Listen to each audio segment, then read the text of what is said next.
முன்னேற்றத்தை தடை பண்ணுகிற ஆவி எந்த ஆவி? முதல் ஆவி பார்வோனின் ஆவி. ஹல்லேலூயா. பார்வோனுடைய ஆவி என்ன பண்ணும்? தேவ ஜனத்தை தடை பண்ணும். ஹல்லேலூயா. தேவ ஜனத்தை திசை திருப்பும். ஹல்லேலூயா. தேவ ஜனத்துக்கு விரோதமாய் கிரியை செய்யும். ஹல்லேலூயா. பார்வோனின் ஆவி முதல்ல முன்னேற்றத்தை தடை பண்ணும். இந்த பார்வோனுடைய ஆவி ஒரு மனுஷனுக்கு எதிராய் செயல்படுகிறதுக்கு முக்கியமான காரணம், ஜனங்கள் பெருகக்கூடாது, குடும்பத்தில் நன்மை வந்துடக்கூடாது, ஆசீர்வாதம் வந்துடக்கூடாது. இவனுடைய முக்கியமான நோக்கமே பெருகக்கூடாது. ரெண்டாவது, தேசத்தை விட்டு போயிடக்கூடாது. இவங்க சபைக்கு போகணும், ஆனா பாவம் செய்யணும்.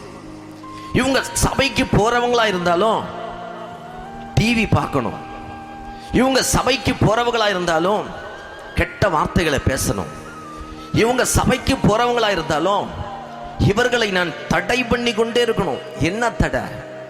ஆசீர்வாதத்தை சுதந்திரிக்க விடாதபடிக்கு தடை பண்ணுகிறான்.